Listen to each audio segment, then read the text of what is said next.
I broke no contact with my awful family, thinking things might be different this time around, but it's been worse than ever and I have nowhere to go. I just need to vent about this because I am incredibly depressed and I feel so alone. I went no contact with my family when I first left for college at 18. It lasted 2 years and then it eventually went low contact because I felt guilty about not talking to them. My mom was extremely abusive.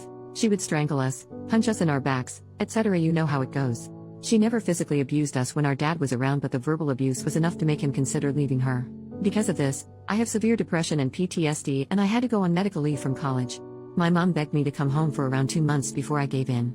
I missed having a family and I am so stupid for being weak and giving in. Since I've been back, my mom has been doing weird things. She'll want me to get drunk with her, but I really can't drink alcohol because I'm on Celexa.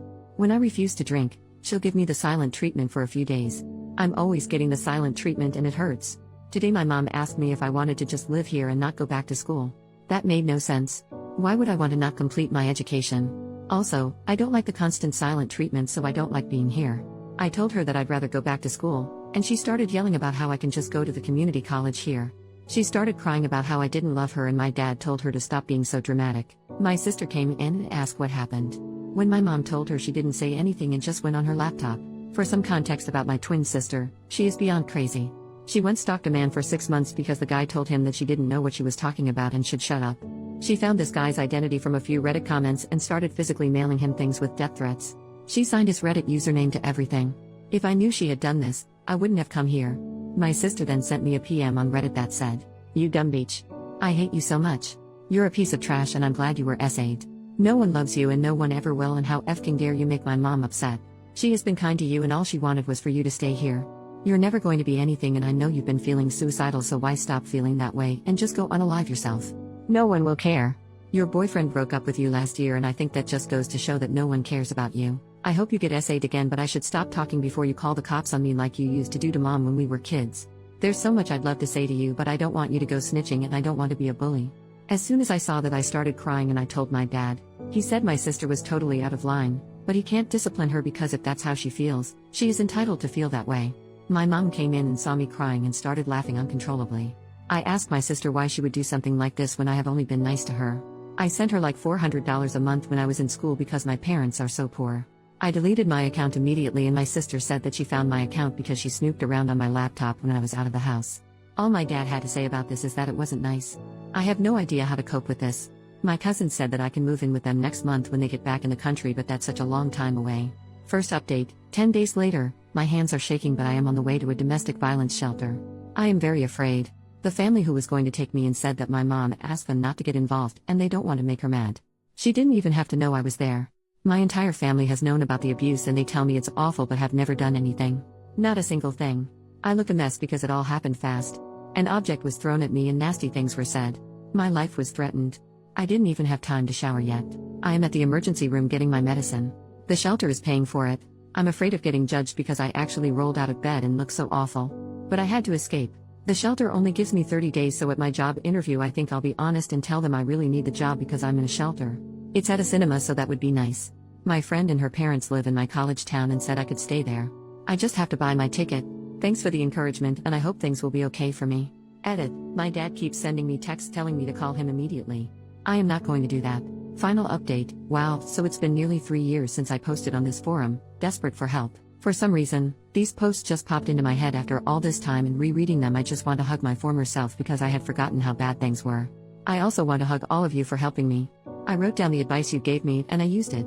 I really did. I may be a little vague to continue to preserve my identity. So here goes the last update to this saga. And it's a happy one. The shelter that I stayed in was very nice and brand new. The staff told me how cramped the other one was, so I'm very lucky that I arrived when I did. After the first day, my nerves relaxed and I could just breathe. There were about 7 other women there and we each had our room with a nice bathroom. I was the youngest there and the other women gave me advice about life and they even did my makeup for interviews. We each took turns cooking, per the rules, and we developed a nice bond. The staff was so amazing and they also talked to me about life. I felt so safe at this place because of the security. Oh, I almost forgot. A church group came to give quilts they had made for us and I still have mine. Sometimes I snuggle with it and think of how far I've come. I love that quilt and I wash it very carefully. We also had group and individual therapy which really helped. I know every shelter experience isn't like this, but please don't be afraid to just leave when things get bad. Family abuse counts as domestic violence. I was able to find a job that paid more than the movie theater offered, and I told them that I didn't plan on going back to school in the future. Yes, it was a lie, but there was no way I could afford rent by working at a movie theater.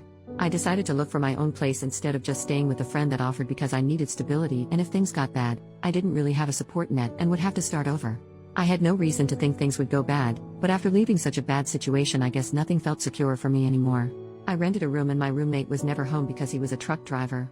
I didn't feel very comfortable staying with an older man I didn't know, but I had very few options. He was very nice, and because our schedules never aligned, we left each other goodbye notes since we couldn't do it in person.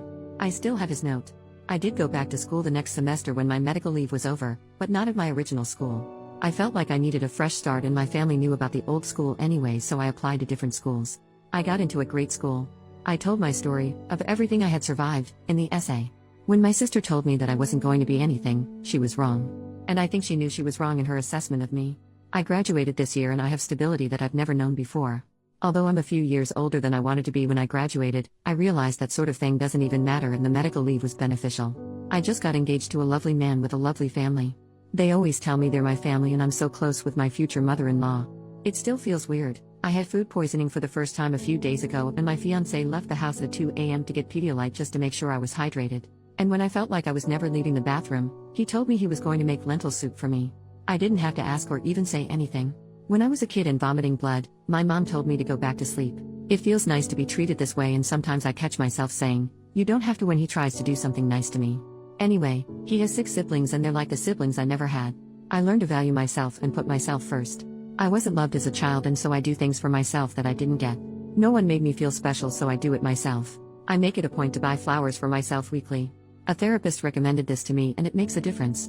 No one cared that I was sick as a child, so I make sure that I rest and relax without disruptions when I'm sick. No one valued my personal time or space, so I have days where I don't even answer my phone and just spend time with myself. Things like that. Thanks again to everyone. When I made that last update, I was crying and I really didn't think I was going to be okay. I was headed to a shelter with a 30-day stay, and I thought there was no way anything beneficial could happen in 30 days. I was very depressed and hopeless, and I had no idea things would have gone in such a positive direction. I'm so beyond thankful.